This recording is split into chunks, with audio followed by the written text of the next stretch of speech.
See, it's something you give an absolution and ain't even nobody in the confession box. You might as well forgive Casper the ghost. But he's already forgiven. Don't worry. Don't mess with him. Because it ain't nothing. It was meanness, hatred, or some old bullshit. You know what I mean? Okay, I'm sorry, but listen. Mama crying, hollering, oh God.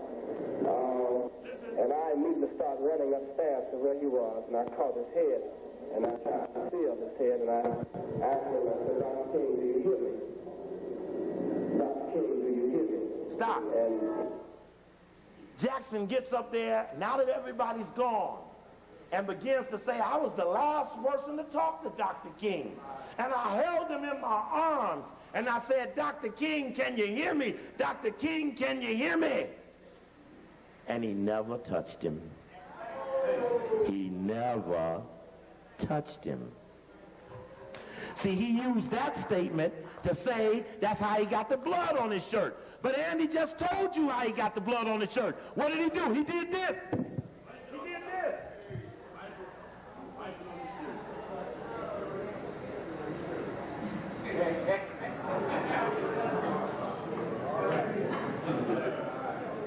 You catch that? Yes, sir.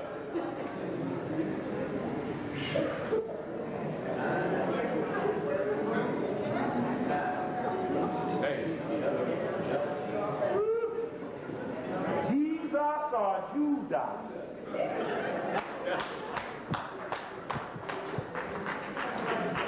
Okay, so now Ralph Abernathy was the only person to hold Martin, just to be clear. And Ralph held him from the moment of the balcony till they put him on the stretcher. Ralph was the only one in the ambulance. Ralph was the only one in the operating room. Ralph was the only one at the autopsy. And you will cry when you hear Ralph Abernathy say, when they take that saw and cut open Martin King's brain, and he says, and I was looking there on that gurney at my buddy, and when they cut his head, I knew my buddy wasn't in that body anymore. And on that last speech, Martin King, before he makes that, I've been to the seen the glory to come in the Lord, he turns to Ralph Abernathy and he tells the audience, I want you to know something here tonight, that my best buddy in the whole wide world is Ralph Abernathy. And why did he have the need to tell everyone who he loved as his friend unless he felt someone trying to falsely plant themselves as that person? And again, since Jesse was 6 in the order, it was no way he was the heir apparent, and Martin had already carved out the structure of the organization. They all knew it was Ralph after Martin.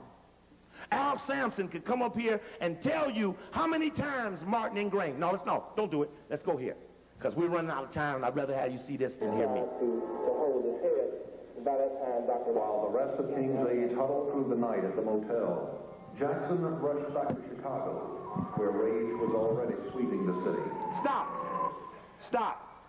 The cable show I do in Chicago, I'm straight up down, seeing all over Chicago. Jesse watches the show, but in the show I mentioned Al Sharpton inspired me. Jackson calls Sharpton and accuses him of inspiring me to attack Jackson. Sharpton says, well, what did Cokeley say? And Jesse gave him every detail. Sharpton said, and I wrote it down. He said, and then I went to see Reverend Claude I'm going to say Claude Wyatt.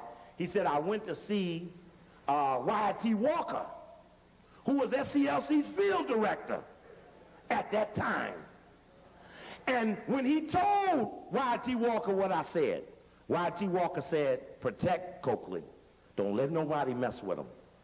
And tell Cokeley that if Jackson ever attacks him or harasses him about that analysis, just ask Jesse to tell Cokeley how he got out of Memphis on the night of the assassination, since the planes, the boats, the trains, the buses, and the cars were all cut off. When I mentioned that to Dick Gregory right before he came here a couple of weeks ago, Dick said, well, you know what happened, don't you?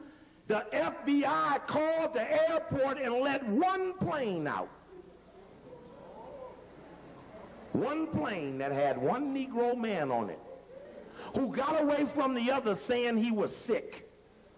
Jesse says, well, you know, when they had the investigation, they never talked to me. Nigga, you left. You wasn't there. And that's when Don Rose says, and Jesse and I began to plan his resurrection. Then you're going to see Jesse at April 12th say, I'm ready for leadership now. And only 4 days after that, the FBI set up the plan to attack Ralph Abernathy and Andy Young and Coretta Scott King, with no plan whatsoever to attack Jackson, who's far faster, whose future was far higher than those donkeys and those mules. That thoroughbred would have been the one to stop unless he was yours. Okay, let's go.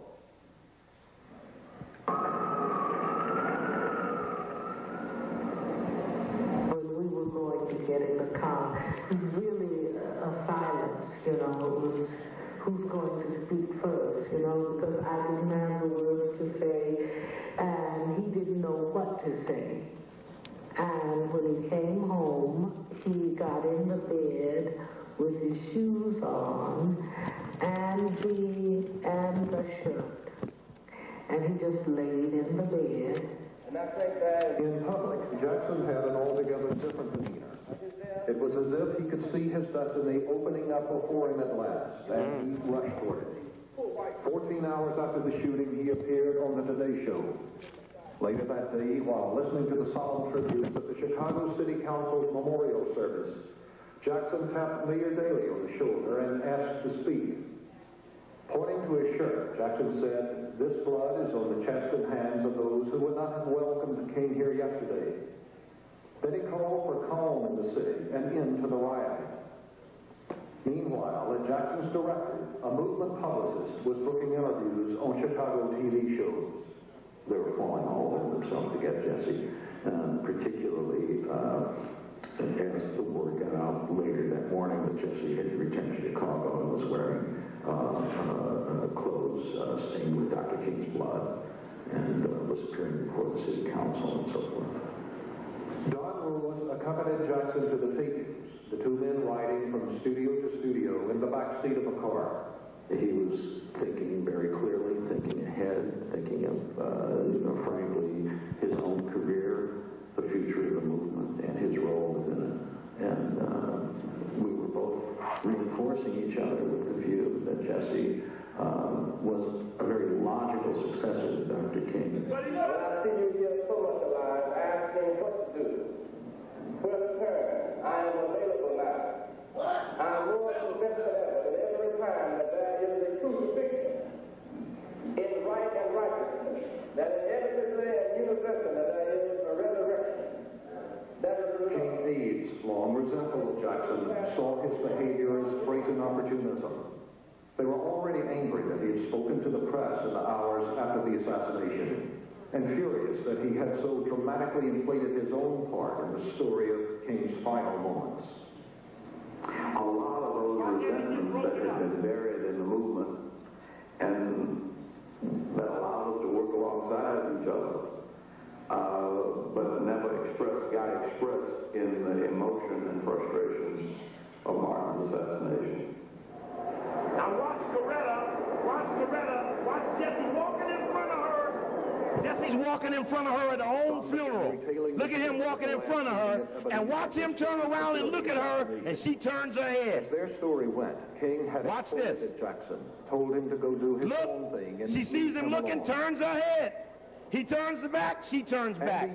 That'll be in the tape. You can slow it down and look at it. Cut. Cut. He remembers King. Stop. Now watch this. Watch this. This is Pepper's book. Let's turn the lights on real quick. Now we're running down on time. I got to talk real fast.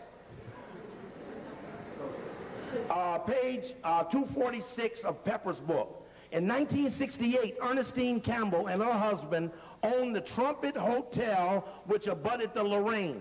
No one has ever talked to her or asked her about what she saw on the fateful afternoon. Ernestine says she left the hotel and started home just before 6 p.m. Driving her gold bronze Cadillac up Butler and turning right on Mulberry, as she passed the Lorraine driveway on Butler, she saw Dr. King standing on the balcony. She didn't hear anything because she had the car windows up and the radio was on. As she turned